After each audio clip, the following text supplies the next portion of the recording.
मेरे निज जीवन का अनुभव है। मेरे गुरुदेव भगवान को फोड़ा हो गया था और वो 8 महीने तक रहा। हम निवेदन करते रहे, गुरुदेव इसको दिखा दीजिए, इसकी चिकित्सा करा लीजिए। एक ही बात कहते, राम जी ये मेरा कोई प्रारब्ध था। आप कोई भी संत देख लीजिए, उनकी जीवनी उठाकर, स्वामी रामकृष्ण परमहंस जी के बारे में सब लोगों ने सुना है महाराज। उनको अंतिम क्षणों में भयंकर कैंसर हो गया था। उनके शिष्यों ने कहा, जिनके शिष्य इतने बड़े मेधावी, इतने बड़े प्रतिभावान थे, स्वामी श्री विवेकानंद जी, साक्षात मां भगवती प्रकट हो जाती थी। एक बार शिष्यों ने कहा कि गुरुदेव आप मां से कह क्यों नहीं देते? बस इतनी बात सुनकर महाराज परमहंस स्वामी जी रोने लगे। उन्होंने कहा, तुम्हें क्या लगता है मुझे कहने की जरूरत है? मुझे कहने की जरूरत नहीं है। मां भगवती जब मेरी सेवा, साक्षात आती थी सेवा करने, क्योंकि बहुत भयंकर पीड़ा होती है, आप सब लोग तो परिचित ही हैं। और अब तो चलो आधुनिक चिकित्सा में बहुत सी हमने वृद्धि कर ली है, बहुत आगे बढ़ गए हैं, ठीक भी। तब तो और स्थिति ऐसी नहीं थी, तो भगवती स्वयं सेवा करती। एक बार स्वामी जी मां को सेवा करते हुए देखकर द्रवित हो गए, रोने लगे। बोले, मां, पुत्र को मां की सेवा करनी चाहिए, आप मेरी सेवा कर रही हो, ऐसा मत करो। तो भगवती ने कहा, बेटा मां तो मां है,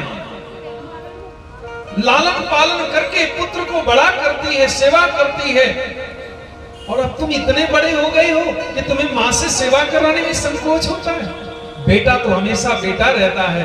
और फिर तुम मेरे परम भक्त हो, अगर तुम इस शरीर से इस प्रारब्ध को भोग लोगे, इस कष्ट को भोग लोगे, तो फिर तुम्हारा अब आवागमन नहीं होगा।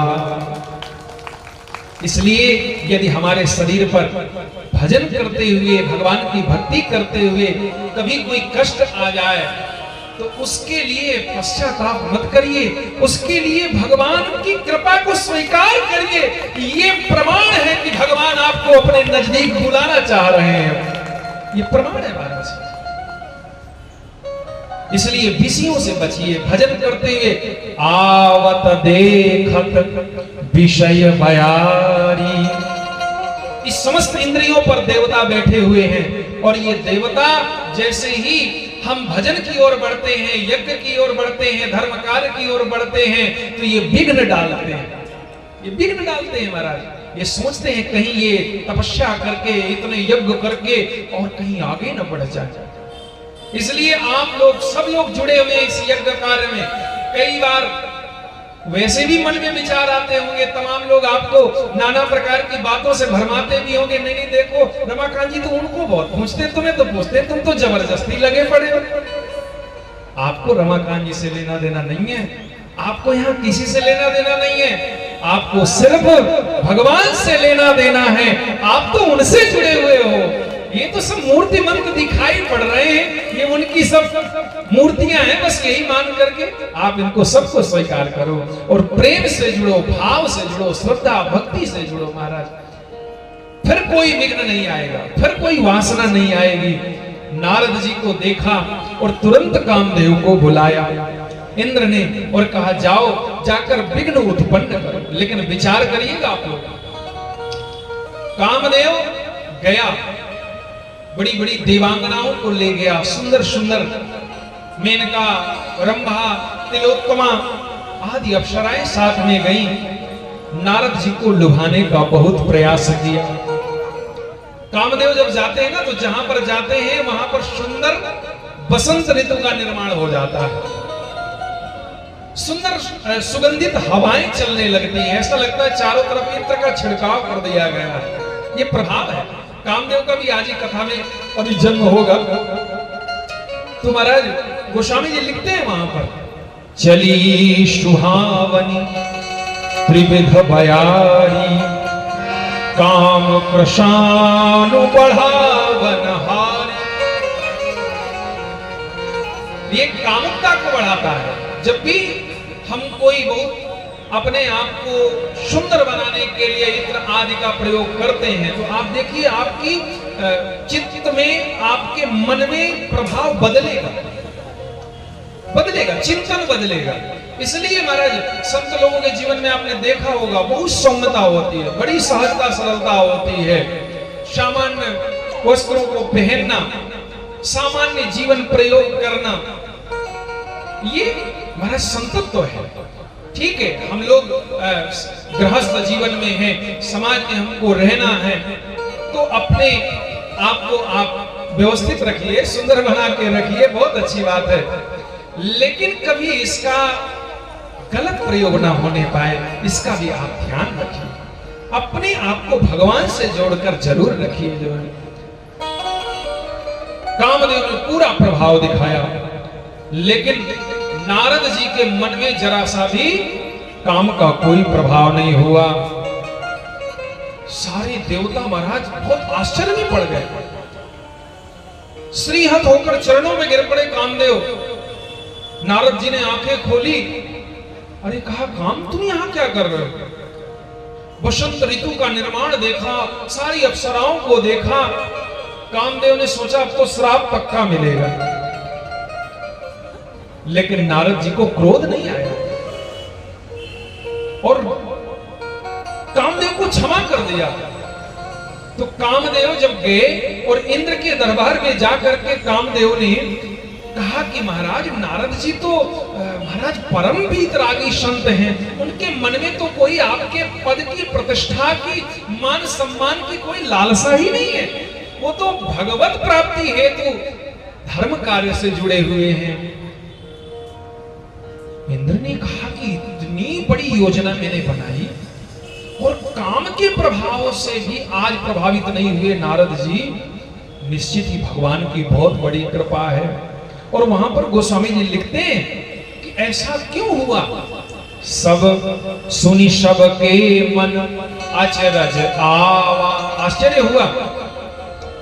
लेकिन आश्चर्य तो हुआ, लेकिन फिर चिंतन किया देवताओं ने, तो कहा कि हम समझ गए कारण क्या है। मुनि ही प्रशंसा की, किसकी? नारद जी की। और प्रणाम किसको किया? हरि सिरुना। इसमें नारद जी की कोई बड़ाई नहीं, हम समझ गए इसमें भगवान की कृपा है। अब देखो, कभी आप काम से बच जाओ, क्रोध से भी बच जाओ, लेकिन इनकी बहुत बड़ी लाइन है, बहुत बड़ा परिवार है ये। काम, क्रोध, लोभ, मोह, मद, मत्सर, अभिमान, अहंकार, अविवेक, अविद्या। आप एक से बचोगे दूसरा, दूसरे से बचोगे तीसरा, सब लाइन से लगे। नारद जी बेचारे काम क्रोध को तो जीत लिए, लेकिन तीसरे ने आक्रमण कर दिया और नारद जी को अहंकार हो गया। और नारद जी तुरंत वहां से उठे और शिवलोक को चले गए। तब नारद गमनी शिव पाही, तब नारद गमनी शिव पाही, तब नारद गमनी जिता काम अहो इति मन माही, जिता काम इति मन माही, जिता काम अहो इति मन माही, तब नारद गमने शिव पाही, तब नारद गमने शिव पाही, तब नारद गमने। नारद जी जब कभी शिव जी के पास आते थे तो क्या सुनाते थे? राम जी का चरित्र सुनाते थे, भगवान की प्यारी प्यारी कथाएं सुनाते थे। लेकिन आज नारद जी आए तो राम जी का चरित्र नहीं सुनाया, मार चरित्र, कामदेव का चरित्र सुनाने लगे। शंकर ही सुनाए, यहां पर लिखा है रुद्रम नत्वा ब्रवीत्वम स्वव्रतम गर्ववान मुनि। हमेशा राम की कथा सुनाते थे, आज काम की कथा, वो भी अपने जीवन से जुड़ी। स्वव्रतम, आपसे कोई मिले और महाराज भगवान की चर्चा के अलावा अपनी चर्चा करे, हमने ऐसा किया, हमारी तो इतनी फैक्ट्री है, हमने तो इतना दान किया, हमने तो इतने यज्ञ किए, बस समझ जाओ इनके ऊपर बड़ी वाली कृपा हो गई है भगवान की। और आपसे कोई मिले और कहे कि प्रभु मैं तो दास हूं भगवान का, दासानुदास हूं, ये तो भगवान की कृपा थी जो इस दास को भगवान ने इस योग्य समझा, वरना मेरे में कहां ऐसी क्षमता, ना तो मेरे अंदर कोई सामर्थ्य है, ना मेरी कोई क्षमता है, ना मेरे जीवन में कोई धन है, ना मेरा तन ही से योग्य है, मैं तो मलिन हूं, मत्सर हूं, अविवेकी हूं। समझ जाओ इसके ऊपर बहुत कृपा है ठाकुर जी। जब हम कोई कार्य करें और उसका मन में किंचित मात्र भी अभिमान ना हो, किंचित मात्र भी उसका चिंतन ना हो, समझ लो आपने महाराज सब कुछ प्राप्त कर लिया, सब कुछ प्राप्त कर लिया। ये जीवन का रहस्य है। लेकिन समस्या इस बात की है कि हम लोग जब कुछ अच्छा थोड़ा भी करते हैं ना, तो सोचते हैं कि बड़ा वाला जो अंतरराष्ट्रीय चैनल है उस पे धोखे से भी कहीं रमाकांत जी से कोई नाम मिस्टेक हो गया थोड़ा ऊपर नीचे, तुरंत शिकायत। नहीं, ऐसा मत करो। छूट जाए तो सोचो कि ये अच्छा हुआ है ना। धर्म कार्य बहुत चुपचाप करना चाहिए, छिपा करके करना चाहिए। और दान करते वक्त तो महाराज कोई ना जाने ऐसा प्रयत्न करना चाहिए। हमारे यहाँ तो संतों में कहा गया कि दायां हाथ दान करे तो बाएं को पता ना चले, इतना चुपचाप करना चाहिए। एक जगह हम कथा कहे, हमने दान की ऐसी महिमा कही, तो जो हमारे यजमान थे उन्होंने कहा कि महाराज जी हम आपको चेक दे दें। हमने कहा ठीक है, तो उन्होंने दे दिया। हमने जाकर के वहां बैंक में जैसे ही लगाया तो वहां पता चला कि इसमें सिग्नेचर है नहीं। तो हमने कहा कि भैया फोन करके कि आपने इसमें लगता है भूल, बस सिग्नेचर नहीं किए। बोले नहीं, आपने कहा था कि दान छुपा कर करना चाहिए, कहीं नाम ना आवे। तो हमने कहा ये तो हमसे भी बड़े वाले हैं। ऐसा भी होता है महाराज, इतना भी उपदेश को नहीं सुन लेना चाहिए। आज सवेरे सवेरे रात्रि में किसी कारणवश विलंब थोड़ा बहुत हो जाता है श्रवण शयन करने में, तो नींद तो नींद है, तो थोड़ी देर से ही जग पाते हम यहाँ। तो आज सुबह सुबह ही हिमांशु जी और सोमवीर जी और विकास जी पहुंच गए। फूल लेने गए से बाजार से, वही फूल लिए श्रद्धावश पहुंच गए। हमें अच्छा बहुत लगा, बड़ा मन आह्लादित हुआ। हमारे सिमोन जी बोले महाराज जी को ज्यादा सत्संग करा दिया आपने, सवेरे सवेरे आ जाते हैं। कथई की कथा में सत्संग रखो, यहाँ मत रखो, ये तो सोने नहीं देंगे ऐसे में। तो कई बार ज्यादा सत्संग भी होना महाराज ठीक नहीं है, कुछ अंदर तक चला जाता है। इसलिए सत्संग को थोड़ा समझे। एक सेठ जी थे, सो उन्होंने मंदिर में पंखे लगवाए दान में। अब उन्होंने महाराज बढ़िया बड़े बड़े अक्षरों से नाम लिखवाया। अब जैसे भगत लोग पहुंचे और बैठे गर्मी का समय, सो वो पंखा बंद कर दे। भगत लोगों ने कहा महाराज पंखा तो चलाओ, गर्मी बहुत है। बोले वाह, तुम ही होशियार हो क्या? अरे हमने पंखे चलाने के लिए थोड़ी लगाए, हमने तो पंखे दिखाने के लिए लगाए। वो तीनों जो पतुरे होते ना, उसमें सब में बड़े बड़े अक्षरों से नाम लिखे। तो ऐसे भी मत नाम लिखो, ऐसा भी धर्म मत करो कि वो किसी के काम में ना आवे। और इतना महाराज नाम को गुप्त भी मत कर दो कि वो भी काम में ना आवे। इसलिए धर्म कार्य में भी बहुत सोच समझकर कार्य करना चाहिए। मन भगवान से जुड़े, चित्त भगवान से जुड़े, जीवन भगवान से जुड़े, ऐसा प्रयत्न करना चाहिए। अपने आप को भगवान को समर्पित करते हुए मान सम्मान बड़ाई प्रतिष्ठा इसकी हमें जरूरत नहीं है। नारद जी ने आज अपना जो निज वृत्तांत था वो आकर के सब कह दिया। लेकिन भगवान शिव ने कहा कोई बात नहीं, हमसे कहा तो कहा है। अति प्रिय जानि महेश सिखाए। क्या सिखाया?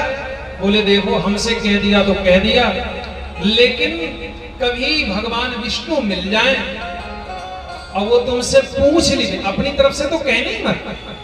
अगर तुमसे पूछेंगी कि नारद जी हमने कुछ बातें सुनी है आपके बारे में, अरे कहीं आप गए थे क्या वो हिमालय में, फिर वो कामदेव, तो जरा सा भी नाम ले तो आप बिल्कुल प्रसंग बदल देना, आप चर्चा ही मत करना।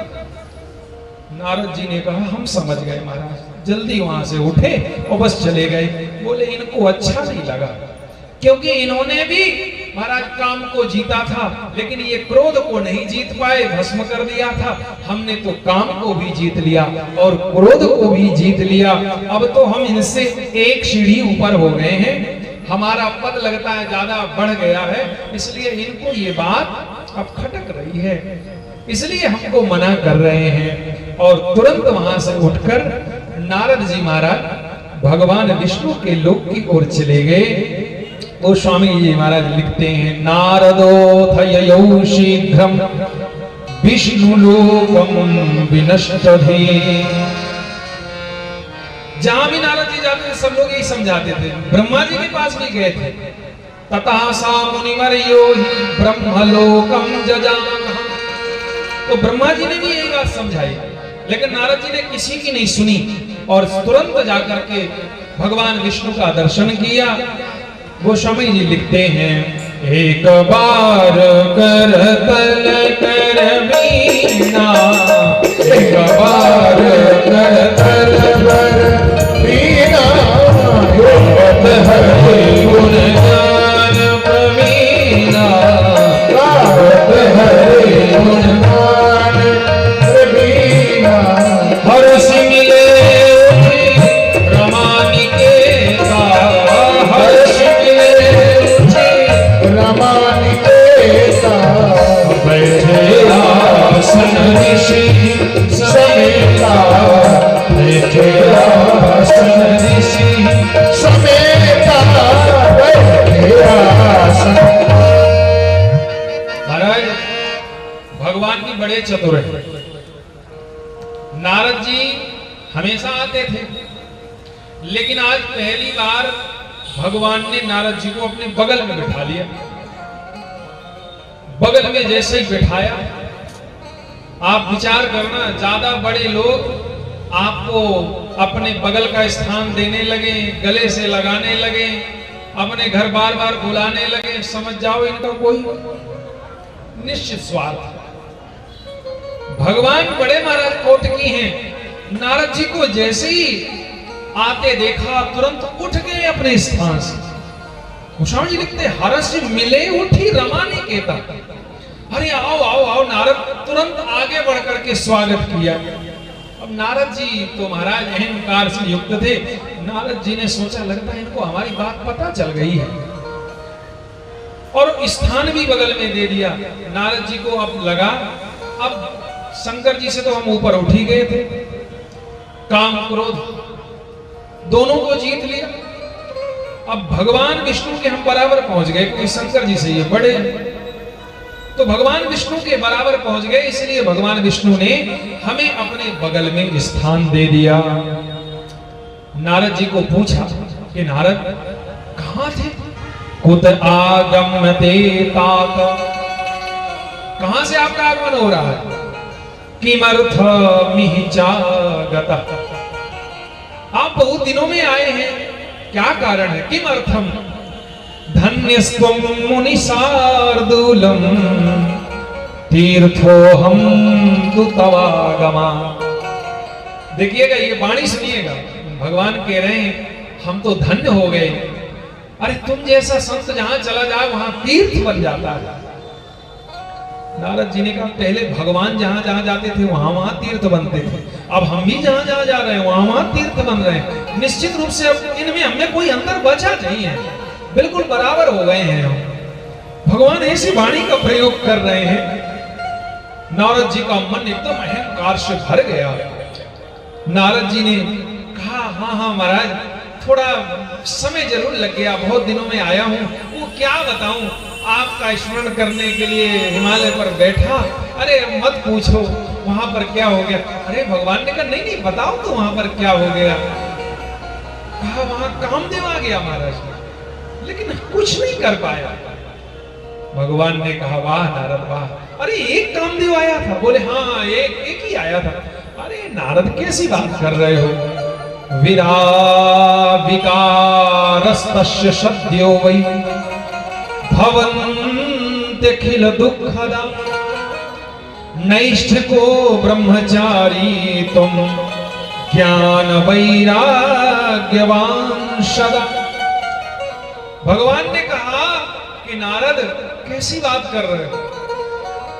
अरे तुम्हारी तो ऐसी महाराज ज्ञान वैराग्य की प्रवृत्ति है कि तुम्हारे ऊपर तो कामदेव प्रभाव कर ही नहीं सकता। अगर कोई तुम्हारा स्मरण कर ले तो उसके जीवन में काम का प्रभाव नहीं होगा। इतनी बड़ी बात भगवान ने कह दी। नारद जी ने कहा वाह, आज तक तो राम राम स्मरण करने वाले के ऊपर काम का प्रभाव नहीं होता था, अब से संसार में नारद नारद स्मरण करेंगे लोग तो काम का प्रभाव नहीं होगा। महाराज सुनि मुनि मोह होय मन ताके ज्ञान विराग हृदय नहीं जाके ब्रह्मचर्य व्रत व्रत मति धीरा तुम ही को करे मनोभव पीर। आज के बाद तो महाराज तुम्हारे सुमिरन ते मिटहि काम को मद मान। आज के बाद तुम्हारे नाम का भी इतना बड़ा प्रभाव हो जाएगा। बस नारद जी समझ गए, अब इनके बराबर बिल्कुल हम हो गए हैं। अब नारद जी तो महाराज फंस गए। भगवान ने कहा कि बहुत बड़ी अहंकार की इनके हृदय में अंकुरण हो गया है। अब ये ऐसा वृक्ष हो गया है कि ना तो इसको मैं उखाड़ सकता हूं और ना ही इसको मैं दबा सकता हूं। ये इस स्थिति में है ना। कई बार कुछ ऐसे रोग होते हैं जिनको दबा दिया जाता है, कुछ ऐसे रोग होते हैं जिनको बढ़ा दिया जाता है। ठीक करने के दो ही उपाय होते हैं। जैसे आपको फोड़ा हो गया हो, आप डॉक्टर के पास जाओ, तो यदि वो दबने लायक होगा तो डॉक्टर साहब दवा दे देंगे, कहेंगे लो ये वहीं समाप्त हो जाएगा। अब वो मान लो दबने की स्थिति में नहीं है, थोड़ा ज्यादा बढ़ गया है, तो कहेंगे भाई अब तो दबेगा नहीं ये, अब तो इसको थोड़ा और पका देते हैं और फिर इसको ऑपरेट कर देंगे, तभी ये ठीक होगा। अब दबेगा, दबने की स्थिति में नहीं। नारद जी की ऐसी स्थिति हो गई थी। भगवान ने तुरंत एक माया का विस्तार किया और नारद जी महाराज हमेशा ही आते थे, लेकिन भगवान की माया ऐसी होती है कि उसमें फंसी जाते हैं। विरजो मगमहु नगर तिहि सतजो जन विस्तार। नारद जी ने देखा बड़ा सुंदर नगर है। मुनौ यद्रक्षयः विष्णु गते तस्मिन् हि नारदे शिवेक्षया चकारासु माया माया विशारद। मायापति भगवान विष्णु ने शिव की इच्छा से माया का विस्तार कर दिया। जैसे ही उस नगर में नारद जी ने प्रवेश किया तो महाराज उस नगर का राजा शीलनिधि नारद जी को दौड़कर प्रणाम करता है, अपने नगर में ले जाता है। अपनी बेटी विश्वमोहिनी तत्कन्यां प्रेक्ष सह मन्यं नारदः प्राह विस्मितः केयं राजन महाभागः कन्या सुरसुतोत्तम। ऐसी कन्या तो हमने देखी नहीं। अब देखिए नारद जी के समक्ष कितनी अप्सराएं गई थी और नारद जी उन पर मोहित नहीं हुए, लेकिन आज वही सौंदर्य नारद जी को ऐसा भाया कि नारद जी महाराज विकल हो गए। विश्वमोहिनी तासुकुमारी विश्वमोहिनी तासुकुमारी श्री विमोहन रूप बिहारी श्री विमोहन रूप बिहारी श्री हरि माया सद्गुण खाया हरि माया सद्गुण खाया सुहाना सुखी जाई बखानी सुहाना सुखी जाई